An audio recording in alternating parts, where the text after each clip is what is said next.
All of his co-workers were gone. What could it mean? Stanley decided to go to the meeting room. Perhaps he had simply missed a memo. No matter how hard Stanley looked, he couldn't find a trace of his co-workers.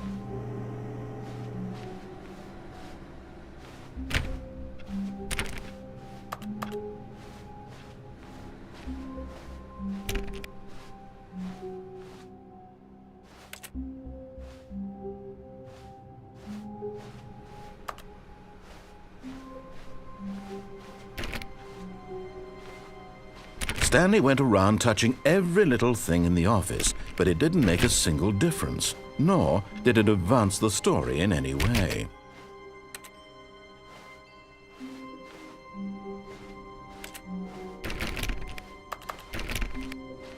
When Stanley came to a set of 2 open doors, he entered the door on his left. This was not the correct way to the meeting room, and Stanley knew it perfectly well.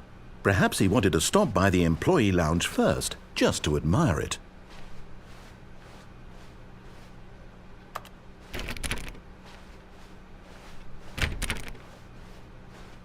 Ah, yes, truly a room worth admiring. It had really been worth the detour after all, just to spend a few moments here in this immaculate, beautifully constructed room. Stanley simply stood here, drinking it all in.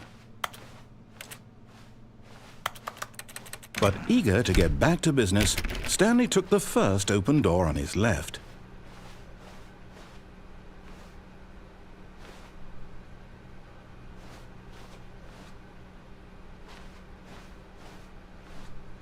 And so he detoured through the maintenance section, walked straight ahead to the opposite door, and got back on track.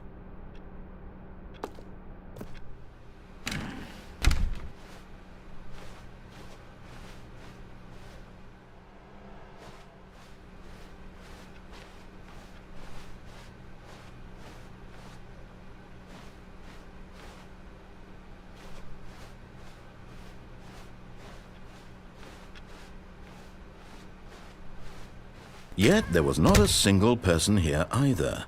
Feeling a wave of disbelief, Stanley decided to go up to his boss's office, hoping he might find an answer there.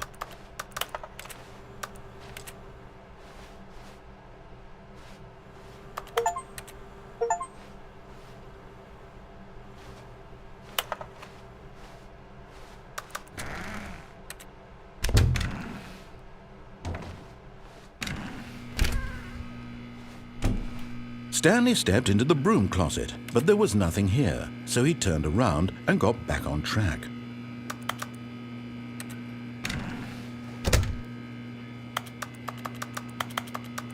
There was nothing here, no choice to make, no path to follow, just an empty broom closet.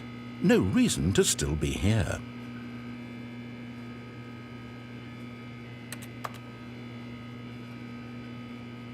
It was baffling that Stanley was still just sitting in the broom closet. He wasn't even doing anything. At least if there was something to interact with, he'd be justified in some way. As it is, he's literally just standing there doing sweet FA.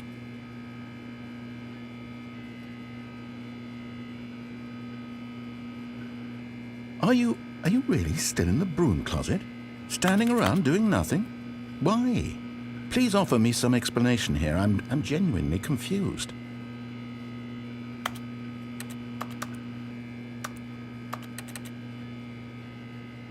You do realize there's no choice or anything in here, right? If I'd said Stanley walked past the broom closet, at least you would have had a reason for exploring it to find out. But it didn't even occur to me because literally this closet is of absolutely no significance to the story whatsoever. I never would have thought to mention it.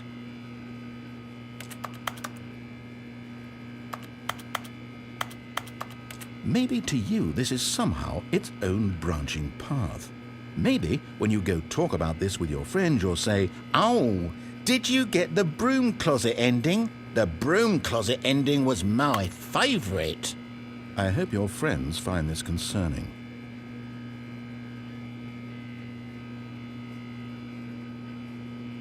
Stanley was fat and ugly and really stupid.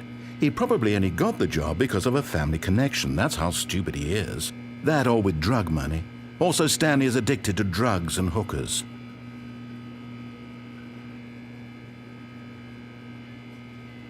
Well, I've come to a very definite conclusion about what's going on right now. You're dead. You got to this broom closet, explored it a bit, and were just about to leave because there's nothing here, when a physical malady of some sort shut down your central nervous system and you collapsed on the keyboard. Well, in a situation like this, the responsible thing is to alert someone nearby so as to ensure that your body is taken care of before it begins to decompose. Hello? Anyone who happens to be nearby? The person at this computer is dead. They have fallen prey to any number of your countless human physiological vulnerabilities. It's indicative of the long-term sustainability of your species. Please remove their corpse from the area and instruct another human to take their place, making sure they understand basic first-person video game mechanics and filling them in on the history of narrative tropes in video gaming, so that the irony and insightful commentary of this game is not lost on them. All right, when you've done that, just step out into the hallway.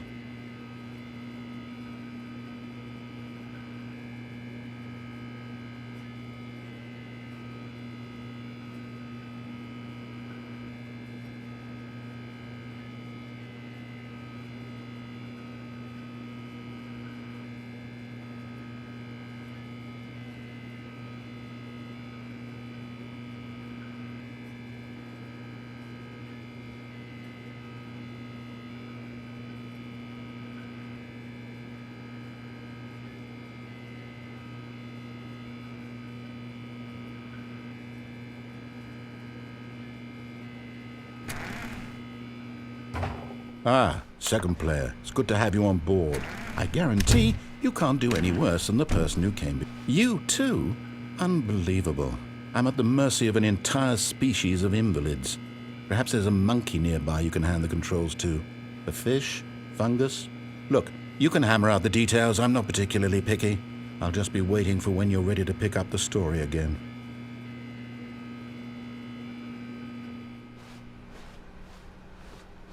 Coming to a staircase, Stanley walked upstairs to his boss's office.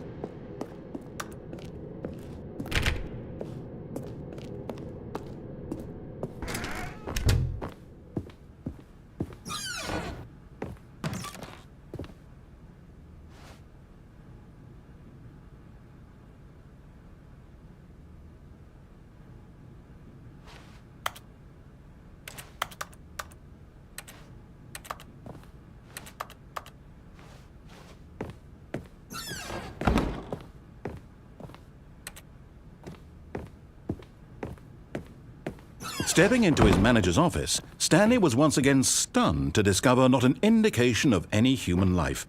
Shocked, unraveled, Stanley wondered in disbelief who orchestrated this. What dark secret was being held from him? What he could not have known was that the keypad behind the boss's desk guarded the terrible truth that his boss had been keeping from him. And so the boss had assigned it an extra secret PIN number, 2845. But of course, Stanley couldn't possibly have known this.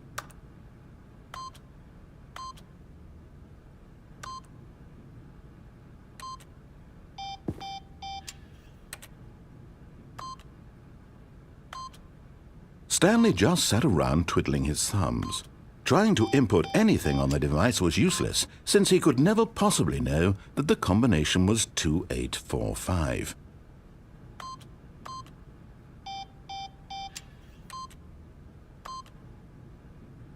Two, 845.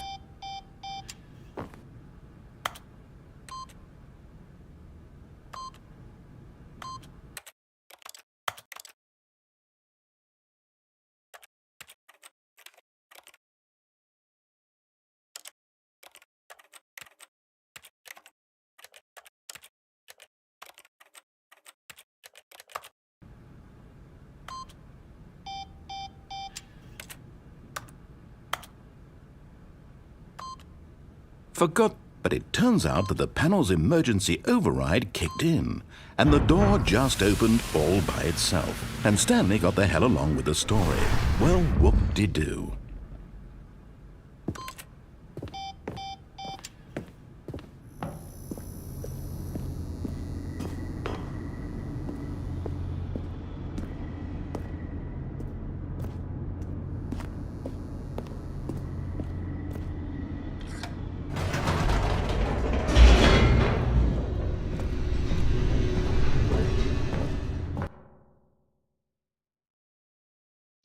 Descending deeper into the building, Stanley realized he felt a bit peculiar. It was a stirring of emotion in his chest, as though he felt more free to think for himself, to question the nature of his job. Why did he feel this now, when for years it had never occurred to him? This question would not go unanswered for long.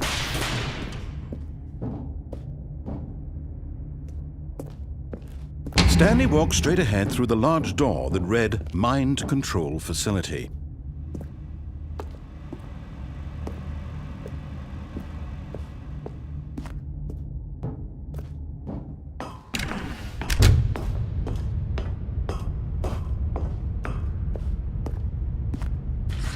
The lights rose on an enormous room packed with television screens. What horrible secret did this place hold? Stanley thought to himself. Did he have the strength to find out?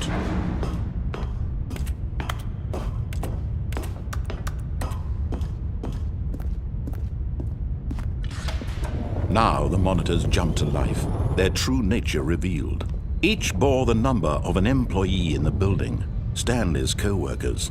The lives of so many individuals reduced to images on a screen, and Stanley, one of them, eternally monitored in this place where freedom meant nothing.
This mind control facility, it was too horrible to believe. It couldn't be true.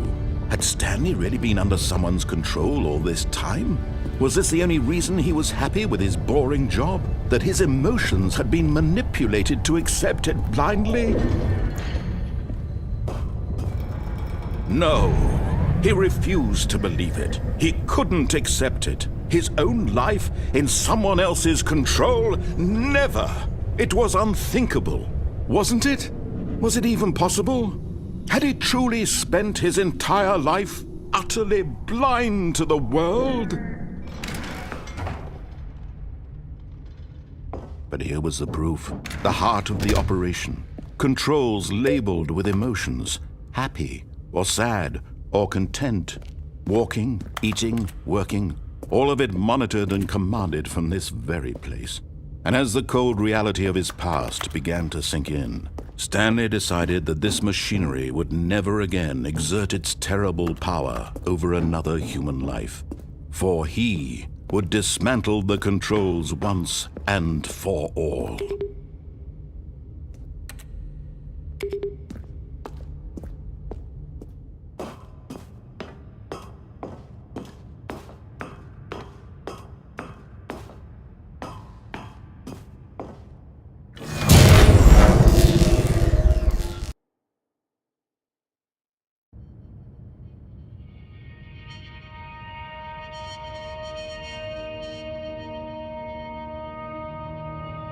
blackness and a rising chill of uncertainty.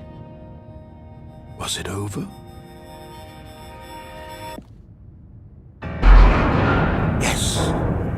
He had won! He had defeated the machine, unshackled himself from someone else's command. Freedom was mere moments away. And yet, even as the immense door slowly opened, Stanley reflected on how many puzzles still lay unsolved. Where had his co-workers gone? How had he been freed from the machine's grasp? What other mysteries did this strange building hold? But as sunlight streamed into the chamber, he realized none of this mattered to him, for it was not knowledge or even power that he had been seeking, but happiness. Perhaps his goal had not been to understand, but to let go. No longer would anyone tell him where to go, what to do, or how to feel. Whatever life he lives, it will be his. And that was all he needed to know. It was perhaps the only thing worth knowing.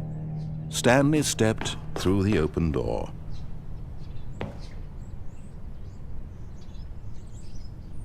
Stanley felt the cool breeze upon his skin, the feeling of liberation, the immense possibility of the new path before him. This was exactly the way, right now, that things were meant to happen. And Stanley was happy.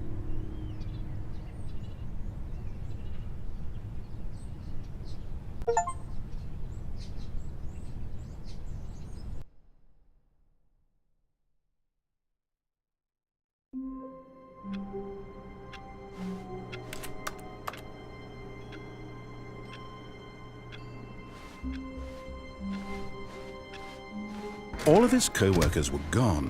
What could it mean? Stanley decided to go to the meeting room. Perhaps he had simply missed a memo. No matter how hard Stanley looked, he couldn't find a trace of his co-workers.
Stanley went around touching every little thing in the office, but it didn't make a single difference, nor did it advance the story in any way.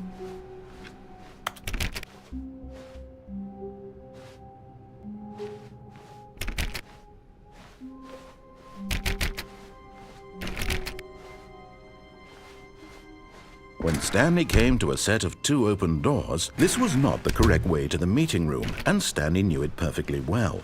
Perhaps he wanted to stop by the employee lounge first, just to admire it.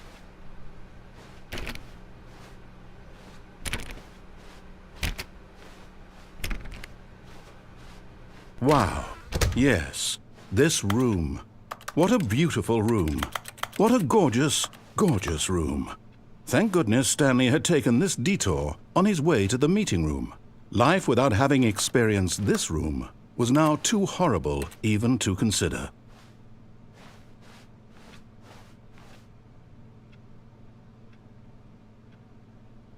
Yes, really, really worth it being here in the room. A room so utterly captivating that even though all your co-workers have mysteriously vanished, here you sit looking at these chairs and some paintings. Really worth it.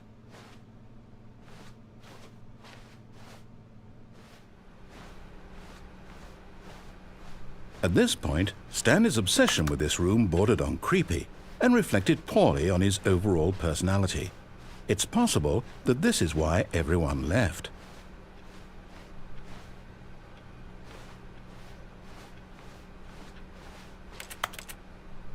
Stanley sat around waiting for more dialogue, but when a long time had passed and there was no more, he decided that the game was trying to send him a message.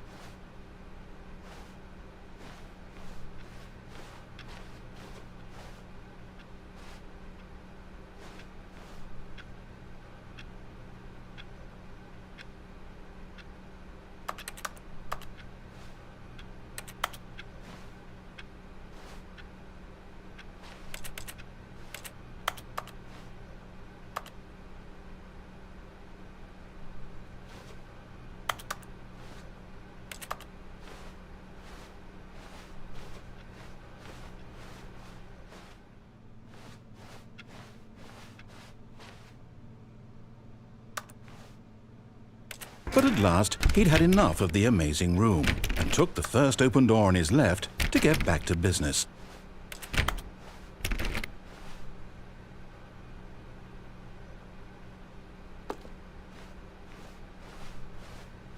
And so he detoured through the maintenance section, walked straight ahead to the opposite door, and got back on track.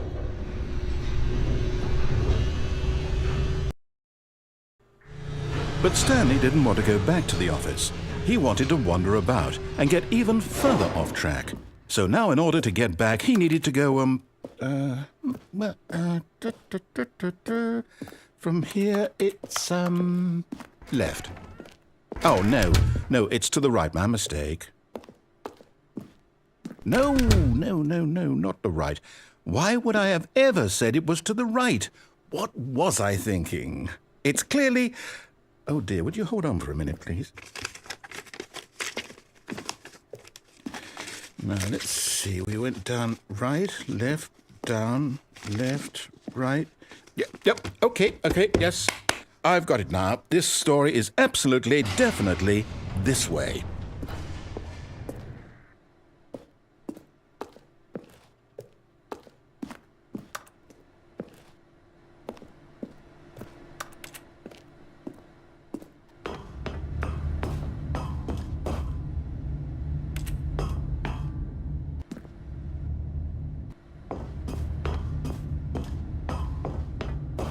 No. This isn't right at all. You're not supposed to be here yet. This is all a spoiler. Quick, Stanley, close your eyes. Okay. We just have to get back to, oh, who am I kidding? It's all rubbish now. The whole story completely unusable. How about, rather than waste my time trying to salvage this nonsense, we'll just restart the game from the beginning. And this time, suppose we don't wander so far off track, Okay, from the top. All of his co-workers were gone. What could it mean? Stanley decided to go to the meeting room. Perhaps he had simply missed a memo.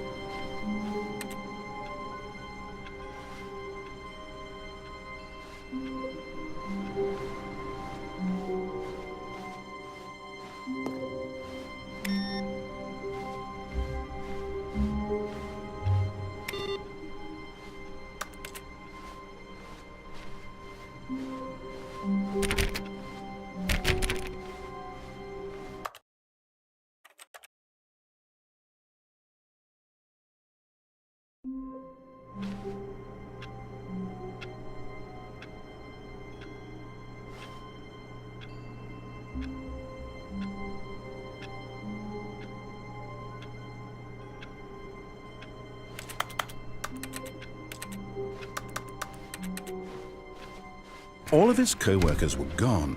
What could it mean? Stanley decided to go to the meeting room. Perhaps he had simply missed a memo.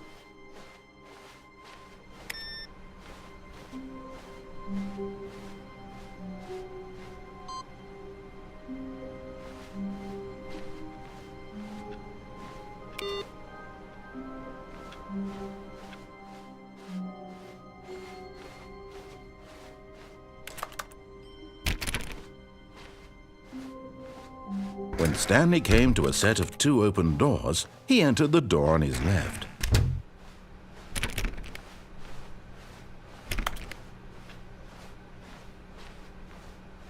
Yet there was not a single person here either. Feeling a wave of disbelief, Stanley decided to go up to his... Coming to a staircase, Stanley walked upstairs to his boss's office.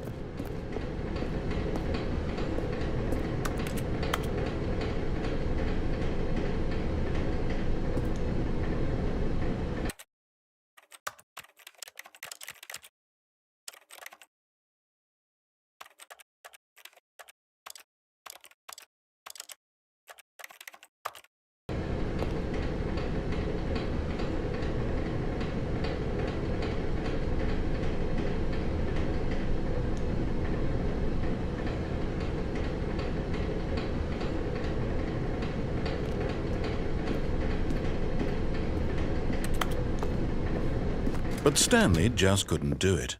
He considered the possibility of facing his boss. Admitting he had left his post during work hours, he might be fired for that.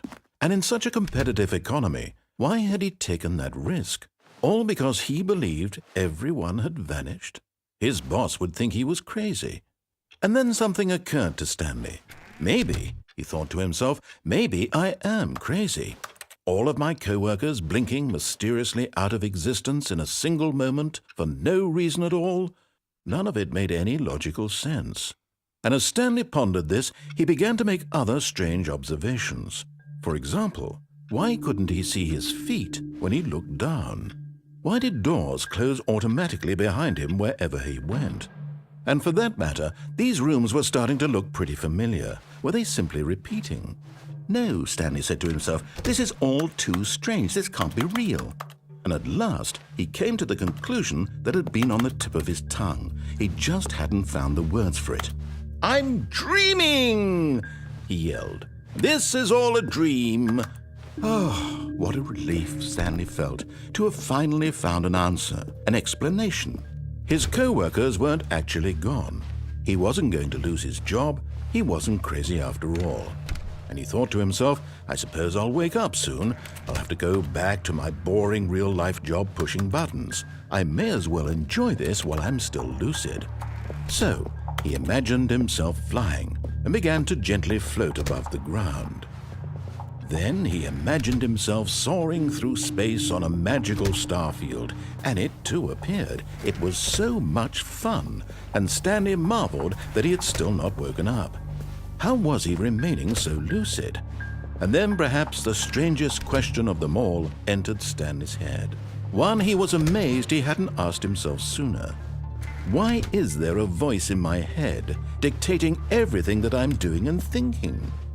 Now the voice was describing itself being considered by Stanley, who found it particularly strange.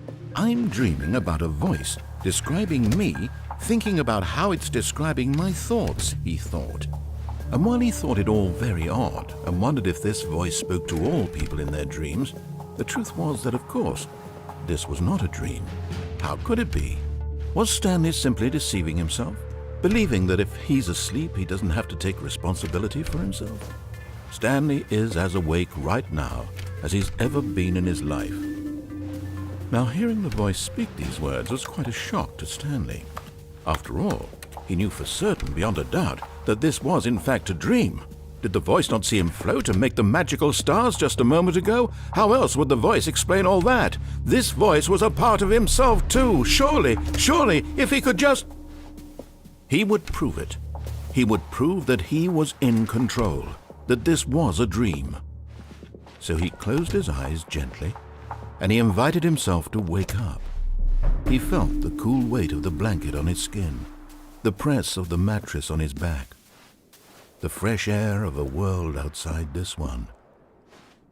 Let me wake up, he thought to himself. I'm through with this dream. I wish it to be over. Let me go back to my job. Let me continue pushing the buttons. Please, it's all I want. I want my apartment and my wife and my job. All I want is my life exactly the way it's always been.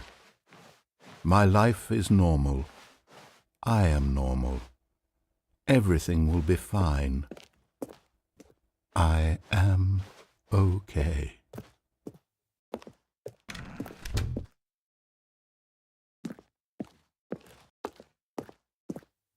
Stanley began screaming. "Please, someone, wake me up. My name is Stanley. I have a boss. I have an office. I am real. Please, just someone tell me I am real. I must be real. I must be. Can anyone hear my voice? Who am I? Who am I?" And everything went black.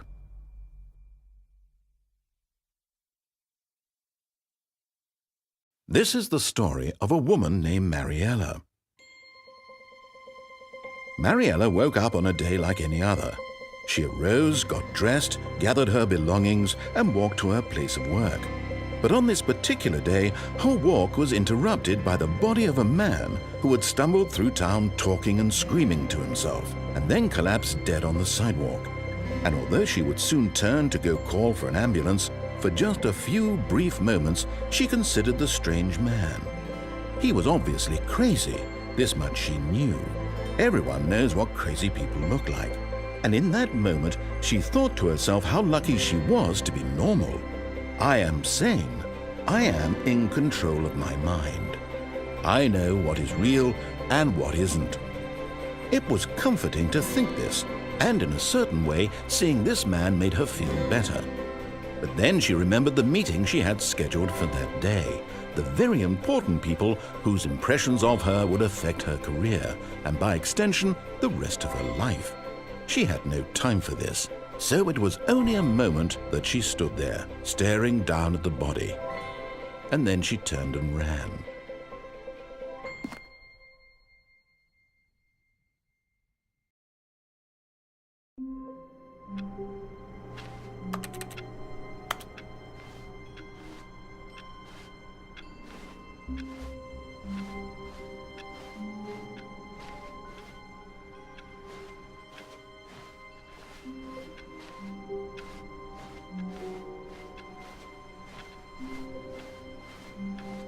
All of his co-workers were gone.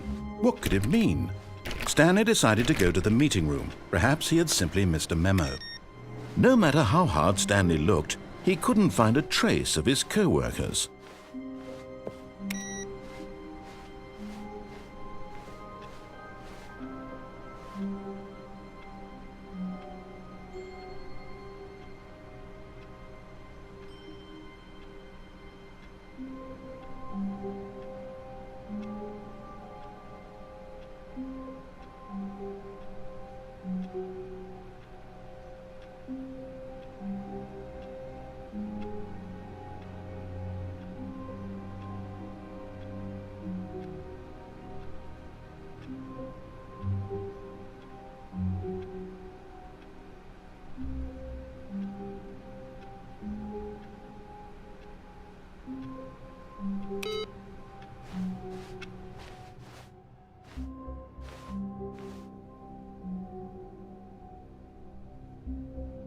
Oh, new content?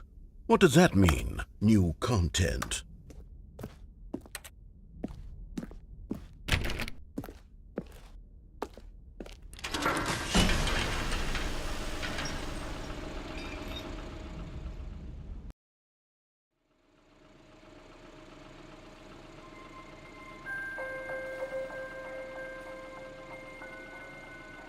Hello, and thank you for playing The Stanley Parable Ultra Deluxe. As you may know, The Stanley Parable was a video game released in 2013 on home computers. After receiving critical and commercial success, it was expanded upon in 2022 with The Stanley Parable Ultra Deluxe, a reimagining of the game for consoles and home computers. The Stanley Parable Ultra Deluxe features exciting new content that broadens and expands the world of the Stanley Parable, delighting audiences the world over. Please, step inside and see what thrilling new adventures await in The Stanley Parable Ultra Deluxe. Oh, well, this sounds delightful. I'm very excited to see the thrilling new Ultra Deluxe content. Okay, so far it's an elevator. Nothing special yet, but I'm sure it's just the beginning of a mesmerizing adventure.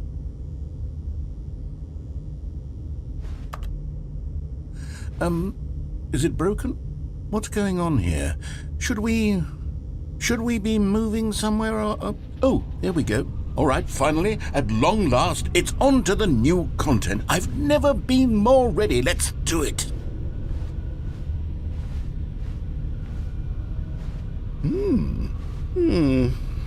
I have to say, initial impressions of Stanley Parable Ultra Deluxe, mostly tedious. It's as if Oh, okay. Let's see the content. Give me the content, Stanley. All right, let's see. It's the jump circle.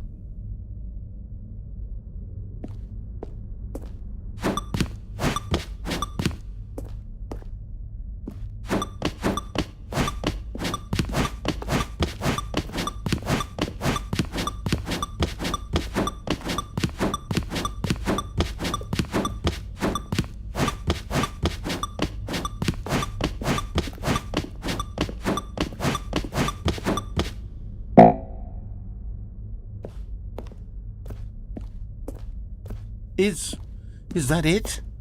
Surely that's not all the new content. There has to be something else, right?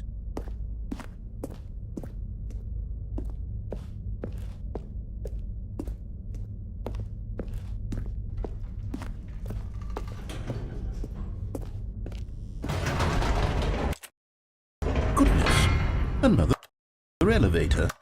Stanley, I have to say, initial impressions of this game are not positive. It's just elevators and jumping. Is this what passes for exciting new content? If this is new content, then I could just read you the whole dictionary. There's 20 hours of new content right there. Hell, I could count to 30 trillion. You could put that on the box. The Stanley Parable Ultra Deluxe, now with over 1,000 hours of new content. And oh, wait, there's more. Very good. Yes, I knew there had to be something else. Let's see it. I'm ready for whatever it is. That's it? Oh, you've got to be kidding me. You see, Stanley? This is what happens when greedy video game developers with no respect for their fan base rush a cheap expansion to market for no reason other than to make an easy dollar. And don't get me started on the level of craftsmanship that's gone into it. In fact, I'm looking right now at the game's achievements, and it's hard to believe one of them actually says, "Test achievement, please ignore." What quality assurance department signed off on this? I'm infuriated and I'm offended, and I intend to find these people on Twitter and hold them personally accountable. It's my fault, Stanley. I built up too much anticipation around the new content, I'm afraid. It could never have lived up to such expectations. If you're still with me, why don't we just reset the game and we'll try to get back to what the Stanley Parable is really about. No frills, no gimmicks. Just you and me having a great time together like always. What do you say, friend?